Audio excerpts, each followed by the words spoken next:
எளிமையினால் ஒரு தமிழன் படிப்பில்லை என்றால் இங்குள்ள எல்லோரும் நானிடவும் வேண்டும். எத்தனையோ பேர் கஷ்டப்படுறாங்க கோச்சிங் கிளாஸுக்கு வர முடியாமல். என்னை கேட்டால் வீட்டிலேருந்து படிக்கலாமானா 100% முடியும். ஏதாவது கைடு வாங்கினா மட்டும் தான் படிக்க முடியும்னா 100% சொல்கிறேன், பள்ளி புத்தகமே போதும். பள்ளி புத்தகமும் வீட்டில் இருந்து படித்தா எல்லாராலையும் வெற்றி பெற முடியும். நம்பிக்கையோடு படிங்க, மனசில் உறுதி மட்டும்தான் வேணும். எப்படி ஜெயிக்கணுன்றது தெரியணும்.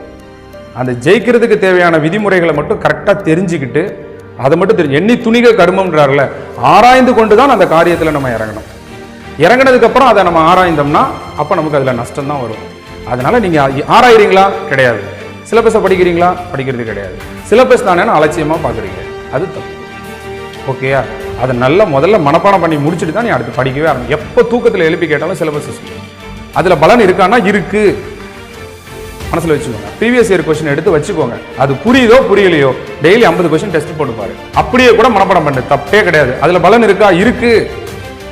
டெய்லி என்ன பண்ணுங்க, பலவீனத்தை சரி பண்ணுறதுக்கு நேரம் ஒதுக்குங்க.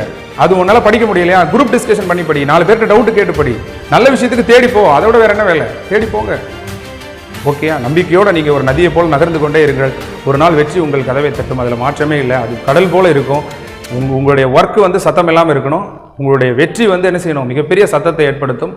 அதற்காக காத்திருக்கிறேன். நன்றி, வணக்கம்.